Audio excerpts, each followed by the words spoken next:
Hello everyone, मेरा नाम है अनुराग झा और मैं स्टूडेंट हूँ Narayan medical college and hospital Sasaram का। आज का हमारा टॉपिक है मीज़ल्स। मीज़ल्स को हम लोग रूबियोला भी बोलते हैं। रूबियोला या measles one of the highly infectious disease of infants में काउंट होता है। ये कॉज होता है एक मिक्सो वायरस से।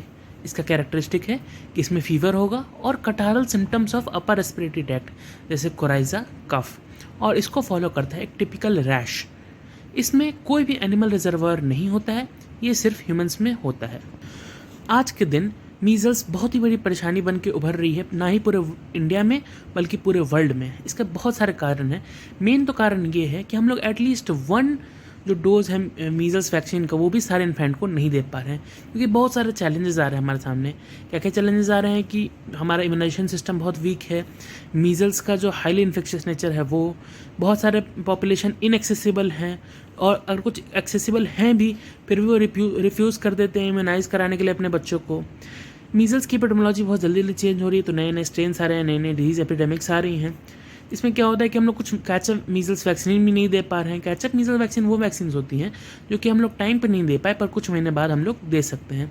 और क्या है कि आपके पास ह्यूमन और फाइनेंशियल रिसोर्स भी कम पड़ रहे हैं, जिसके कारण हम लोग एक कंट्री या रीजन या ग्लोबल लेवल पे सारे बच्चों को वैक्सीनेट नहीं कर पा रहे हैं। इंडिया में ये तो बहुत ही बड़ा मेजर कॉज है मॉर्बिडिटी और मोर्टलिटी का चाइल्डहुड में। जब हमारा इम्यूनाइजेशन प्रोग्राम नहीं शुरू हुआ था तो ये साइक्लिकल इंक्रीज होता था मीज़ल्स में, और हर तीसरे साल पे। और अकॉर्डिंग टू WHO, अगर मीज़ल्स जो है वो रिस्पॉन्सिबल है 2%, about 2% of under 5 mortality in India, जो कि बहुत ही हाई नंबर है। अब हम लोग देख लेते हैं इसके एपिडेमियोलॉजिकल डिटरमिनेंट्स को। इसमें 3 चीज़ें आती हैं: एजेंट फैक्टर, होस्ट फैक्टर और एनवायरमेंटल फैक्टर। एजेंट फैक्टर्स में हम लोग सबसे पहले एजेंट को देखते हैं। तो ये एक RNA पैरामिक्सोवायरस के से कॉज होता है। वायरस सिर्फ ह्यूमन बॉडी के अंदर मिलता है, इसके बाहर ही सर्वाइव नहीं कर सकता है। सोर्स ऑफ इन्फेक्शन ये है कि इसमें सिर्फ केस ही मिलेगा, कैरियर नहीं मिलता है। इन्फेक्टिव मटेरियल क्या है? जो भी केस है उसके जो रेस्पिरेटरी ट्रैक्ट, नोज, थ्रोट हैं, उनकी जो सिक्रीशंस हैं वो इन्फेक्टिव मटेरियल होते हैं। और ये जो मटेरियल होते हैं ये सिर्फ during prodromal period and early stage of rash में मिलते हैं। कम्युनिकेबिलिटी क्या होता है कि हाईली इन्फेक्शियस होता है प्रोड्रोमल पीरियड में, जैसा कि मैंने पहले बताया, और at the time of eruption of rash. Communicability decline करती हैं जल्दी से जब भी आपका रैश आने लगता है। ठीक है। पीरियड ऑफ कम्युनिकेबिलिटी क्या होता है? ये 4 days before and 4 days after the appearance of rash होता है।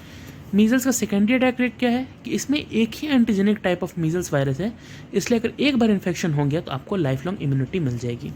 चलिए आते हैं होस्ट फैक्टर्स पे। होस्ट फैक्टर्स में एज इफेक्ट तो सभी को करता है इवेंचुअली, लेकिन इन्फेंसी और चाइल्डहुड में ज़्यादा होता है। डेवलपिंग कंट्रीज़ में 6 मंथ से लेकर 3 years ऑफ एज में ज़्यादा होता है, और डेवलप्ड कंट्रीज़ में 5 years में ऊपर होता है, क्योंकि डेवलप्ड कंट्रीज़ में इम्यूनाइजेशन बहुत अच्छा होता है।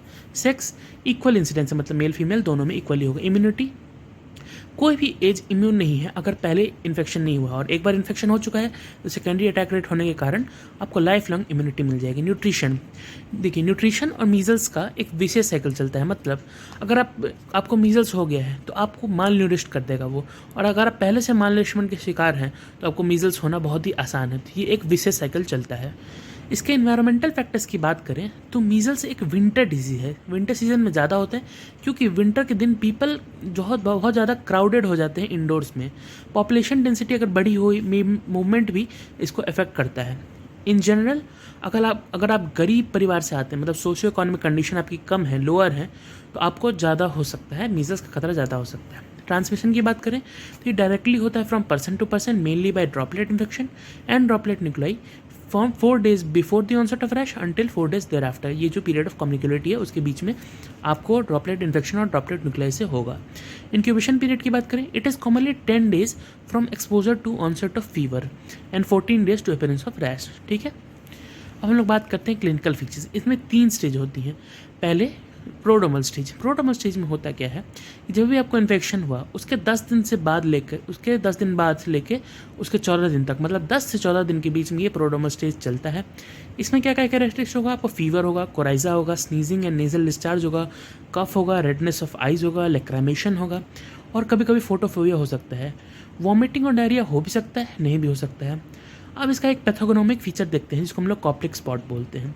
कॉप्लिक स्पॉट क्या होता है कि टेबल सॉल्ट क्रिस्टल की तरह शेप में होता है और बक्कल म्यूकोजा में opposite to the first and second lower molars में होता है। ये एक स्मॉल ब्लूइश वाइट स्पॉट्स होते हैं रेड बेस पे और हेड ऑफ अ पिन से इसकी साइज स्मॉलर होती है। अब थर्ड स्टेज है हमारा इरप्टिव फेज। इरप्टिव फेज में होता है कि टिपिकल मैकुलर और मैकुलोपैपुलर रैश होता है जो कि कान के पीछे से शुरू होता है, उसके बाद ही कुछ ही घंटों में फेस और नेक पे चला जाता है, फिर ये बॉडी पे चला जाता है 2 से 3 दिनों में, और तब ये लोअर एक्सट्रीमिटीज़ पे चला जाता है। जिस ऑर्डर में आया था रैश उसी ऑर्डर में ये फेड भी करने लगता है, और जब जब रैश फेड करेगा तो अपने पीछे एक ब्राउनिश डिस्कलरेशन छोड़ देगा जो कि 2 महीने से ज़्यादा तक रह सकता है। पहले 2 से 5 दिन में रैश के वायरस टीयर्स में, नेजल एंड थ्रोट सेक्रेशंस में, यूरिन और ब्लड में प्रेजेंट रहता है। जो रैश डेवलप होता है वो इस कारण होता है कि जो इम्यून टी सेल्स होती हैं बॉडी की वो वायरस इन्फेक्टेड सेल से रिएक्ट करती हैं। इसलिए इसका ये कारण है कि अगर आपके पास सेल मेडिएटेड इम्यूनिटी नहीं है तो वायरस से रिएक्ट ही नहीं करेगी वायरस इन्फेक्टेड सेल से, तो मतलब आपको रैश डेवलप नहीं होगा। तो इसे हम लोग ये जान सकते हैं। अब आपका थर्ड स्टेज आता है पोस्ट मीजल स्टेज। पोस्ट मीजल स्टेज में बच्चे का बहुत ही ज़्यादा वेट लॉस हो जाएगा और वो बहुत ही वीक रहेगा बहुत नंबर ऑफ डेज तक।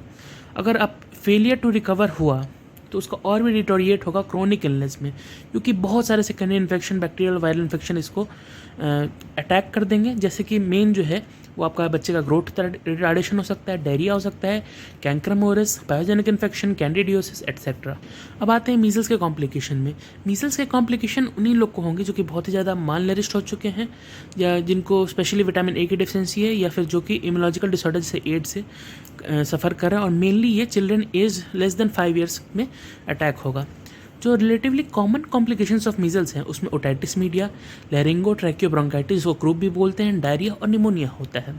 पोस्ट इन्फेक्शियस मीजल्स इंसेफेलाइटिस और सब एक्यूट स्क्लेरोराइजिंग पैन इंसेफेलाइटिस ये भी हो सकता है, बहुत साल बाद होगा, जब भी इन्फेक्शन होगा तब होगा। देखिए रिलेटिवली लेस कॉमन है, कॉमन वो ऊपर वाले हैं। अब इसके ट्रीटमेंट पे आ जाते हैं हम लोग। कोई भी स्पेसिफिक ट्रीटमेंट नहीं है मीजल का, आपको सपोर्टिव केयर देना पड़ेगा। आपको मीजल्स के कॉम्प्लिकेशन और सेकेंडरी इन्फेक्शन को रोकने के लिए इसका प्रिवेंशन और ट्रीटमेंट करना पड़ेगा। न्यूट्रिशनल सपोर्ट तो आपको देना ही पड़ेगा माल न्यूट्रिशन को ठीक करने के लिए, क्योंकि आप माल न्यूट्रिशन को ठीक नहीं कीजिएगा तो विशेष साइकिल होने के कारण आपको दोबारा से मीजल्स हो सकता है। और ब्रेस्ट फीडिंग न्यूट्रिशनल सपोर्ट के अंदर ही आ जाए, क्योंकि मेनली इन्फेंट का डिजीज़ है तो आपको ब्रेस्ट फीडिंग तो करना ही चाहिए। आइसोलेशन करना चाहिए जब भी आपको पता चल जाएगी कोई पेशेंट ऑफ मीजल्स निकला है। प्रॉपर वैक्सीनेशन करना चाहिए, रूटीन इम्यूनाइजेशन करना चाहिए। और अगर आपको सीवियर मीजल्स हो गया तो आप विटामिन ए दे सकते हैं। उसका डोज ये है कि अगर आपका 6 महीने से कम का इन्फेंट है तो उसको 50,000 इंटरनेशनल यूनिट दीजिएगा। अगर आपका 6 से 11 महीने का बीच का इन्फेंट है तो उसको 1 लाख इंटरनेशनल यूनिट दीजिएगा। और अगर आपका 12 महीने से ज़्यादा का बच्चा है तो आप उसको 2 लाख इंटरनेशनल यूनिट दीजिएगा। अब हम लोग आते हैं प्रिवेंशन ऑफ मीजल्स में।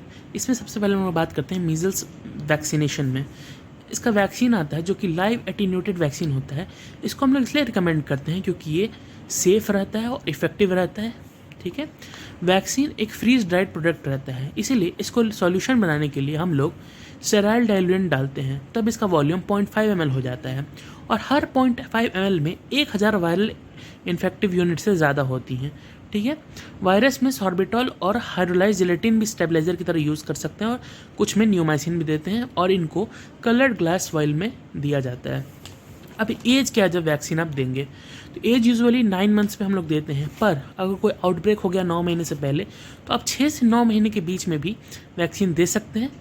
और दूसरा डोज आप 9 महीने पे देंगे। बस ये ध्यान रखेंगे जो पहला और दूसरा डोज है उनके बीच में मिनिमम 4 सप्ताह का गैप होना चाहिए। एडमिनिस्ट्रेशन मेनली तो ये सबक्यूटेनियसली देते हैं, पर हम लोग इसको IM भी इफेक्टिवली एडमिनिस्टर कर सकते हैं। रिएक्शन बस माइल्ड मीजल्स जैसा रिएक्शन होगा जब भी आप इसको एडमिनिस्ट्रेशन करेंगे। इम्यूनिटी क्या है, जब भी आप इसको वैक्सीन दे देंगे तो उसके 10 से 12 दिन बाद वैक्सीनेशन की इम्यूनिटी आएगा। जो 9 महीना है वो सीरो कन्वर्जन 90% का दिखाता है, और अगर 12 महीना पे देते हैं तो ये 99% प्रोटेक्शन दिखाता है।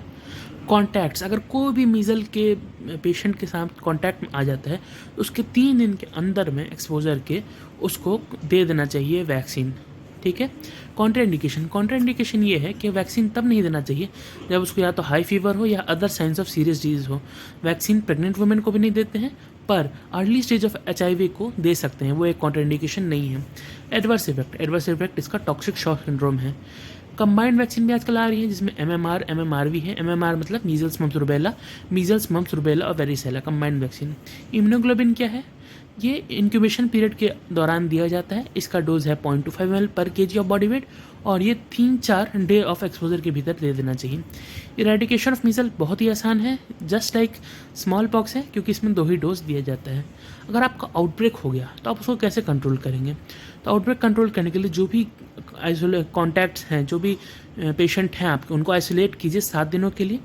उनको with in 2 days of exposure immunoglobulin दीजिए, वैक्सीन कॉन्ट्राइंडिकेटेड है, और प्रॉम्प्ट इम्यूनाइजेशन कीजिए। जब भी एपिडेमिक शुरुआत हो रहा है तब आपका मीजल्स आसानी से आप इसको कंट्रोल कर पाएंगे। ये आउटब्रेक कंट्रोल मेजर्स के साथ हमारा मीजल्स खत्म होता है। If you like my video, please do like, subscribe and share my channel and share this video to your friends and help me grow more. Thank you very much.